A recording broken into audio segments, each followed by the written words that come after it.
பிரியமானவர்களே, ஆண்டவராகிய இயேசு கிறிஸ்துவின் பரிசுத்தமுள்ள நாமத்தில் உங்களுக்கு என் அன்பின் வாழ்த்துக்கள். விசேஷமாக Jesus meets YouTube families, GPS Robinson ஃபேஸ்புக்கில் இணைந்திருக்கிற அனைத்து குடும்பங்கள் எல்லாருக்காக கர்த்தருக்கு ஸ்தோத்திரம். சுகமாக இருப்பீங்கன்னு நம்புகிறேன்.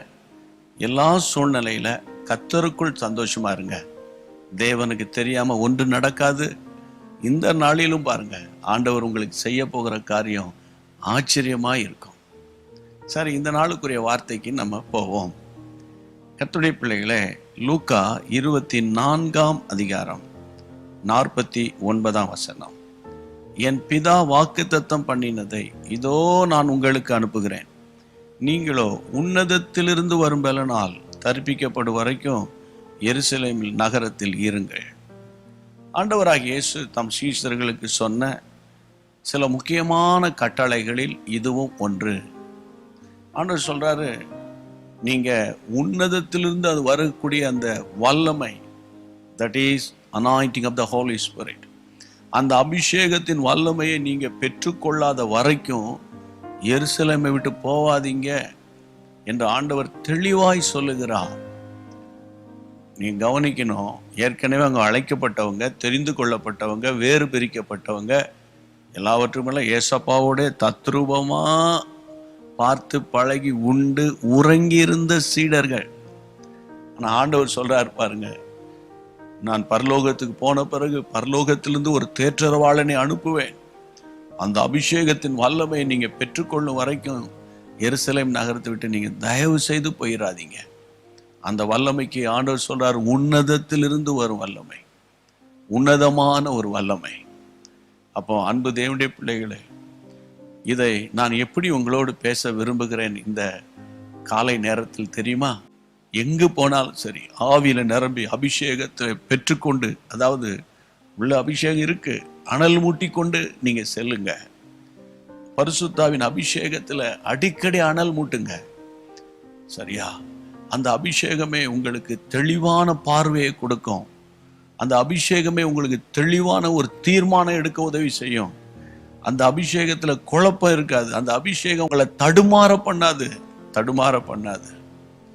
அந்த அபிஷேகத்துல நீங்க நிரம்புறீங்கன்னா தேவ பிரசன்னத்துல இருக்கிறீங்கன்னு அர்த்தம். பழைய ஏற்பாட்டு காலத்துல பைபிள்ல பாத்தீங்கன்னா யாத்திராகமம் 34ஆம் அதிகாரம் 29-30 வசனத்துல, சீனாய் மலையிலிருந்து மோசே இறங்கி வரும்போது அந்த முகம் பிரகாசமாய் இருந்தது. ஆனா அவர் அறியாம இருந்தார். ஆனா அவருடைய முக பிரகாசத்தை கண்டபோது ஜனங்கள் அதை பார்க்க கூடாதபடி முக்காடு போட்டுக்கிட்டாங்க. அவங்க கிட்ட போறதுக்கே பயந்தாங்க. ஆமேன். தேவ பிரசன்னத்தில் அவ்வளவு வலிமை இருக்கு, ஒரு வல்லமை இருக்கு பிரியமானவர்களே. அதனால நான் உங்களை உற்சாகப்படுத்துறேன். நீங்க எப்போதுமே உங்களுக்குள்ள ஒரு தாழ்வு மனப்பான்மை இருக்கக்கூடாது. பிசாசு உங்க வீட்டுக்குள்ள இருக்கிற குறைகளையே சுட்டி காண்பிட்டு இருப்பான். ஆனா நேரம் கிடைக்கும் போதெல்லாம் தனியா போய் அந்நிய பாஷைகளை பேசி, ஆண்டவரே நான் அதிகமாக இவன் நேசிக்கிறேன், உமக்குள்ளே களி கூறுகிறேன் என்று சொல்ல சொல்ல சொல்ல சொல்ல ஒரு புதிய எண்ணெய் அபிஷேக தைலம் உங்களை அளவில்லாமல் நிரப்பிட்டு இருக்கோம். அதோடு கூட புறப்பட்டு வேலைக்கு, படிப்புக்கு, தொழிலுக்கு, வியாபாரத்துக்கு, ஊழியத்துக்கு போகும்போது பாருங்க, மற்றவங்களுக்கு உங்களுக்கு அங்க ஒரு வித்தியாசத்தை கர்த்தர் காட்டுவார். எப்படி ஆகிலும் ஒரு வித்தியாசத்தை நீங்க பார்ப்பீங்க. இதுதான் கர்த்தர் உங்களுக்கு கொடுக்கிற அருமையான ஒரு வார்த்தை. கர்த்தர் உங்களை பேசினாரா? இப்ப நம்ம அப்படியே ஜெபிச்சிருவோமா? தலைகளை தாழ்த்தி கண்களை மூடி ஜெபிப்போம். நல்ல பிதாவே, ஆண்டவராகிய இயேசு கிறிஸ்துவின் நாமத்தினால அன்றைக்கு சீடர்களுக்கு லூக்கா 24:49 நீர் சொன்னதை இந்த நாட்களிலே நீர் உடைய பிள்ளைகளுக்கு சொன்னீரப்பா. ஆகவே தம்முடைய வல்லமையினால் நிரப்பப்படும் வரைக்கும் அவர்கள் தேவ சமூகத்தை அடிக்கடி சார்ந்திருக்க, தேவ சமூகத்தை நாட அன்பு சகோதர சகோதரிகளுக்கு உதவி செய்யும். எதை குறித்தும் கலங்காமல் தேவனுக்குள் தைரியமாக இருக்க உதவி செய்யும்.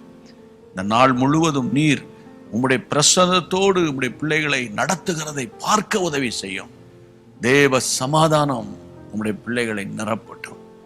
இயேசுவின் நாமத்தில் ஜெபிக்கிறோம் பிதாவே, ஆமென். கர்த்தர் இன்றைக்கு உங்களை பலப்படுத்திட்டார். ஆனா நீங்க ஒரு ஊழியம் செய்யணும். என்னது? இந்த குறுஞ்செய்தியை உங்களுக்கு விருப்பமான தெரிந்த எல்லா தேவ பிள்ளைகளுக்கு ஷேர் பண்ணிருங்க. அவங்களும் இந்த சத்தத்தை கேட்கும்போது கர்த்தருக்குள்ளே வளருவாங்க. கர்த்தர் சித்தமானால் மீண்டும் நாம் சந்திப்போம். God bless you. அன்பான தேவனுடைய பிள்ளைகளே, இச்செய்தி உங்களுக்கு மிகுந்த ஆசீர்வாதமாக இருந்ததென்று நாங்கள் நம்புகிறோம். தொடர்ந்து எங்கள் செய்திகளை கேட்டு கர்த்தருக்குள் ஆசீர்வதிக்கப்பட ஜீசஸ் மீட்ஸ் மினிஸ்ட்ரீஸ் என்கிற எங்கள் யூடியூப் சேனலை சப்ஸ்கிரைப் செய்யுங்கள். மேலும் உங்கள் ஜெப உதவிக்கு எங்களோடு நீங்கள் தொடர்பு கொள்ள வேண்டிய தொலைபேசி எண் 9842252836 மற்றும் 7299546363. Email gpsrobinson@hotmail.com.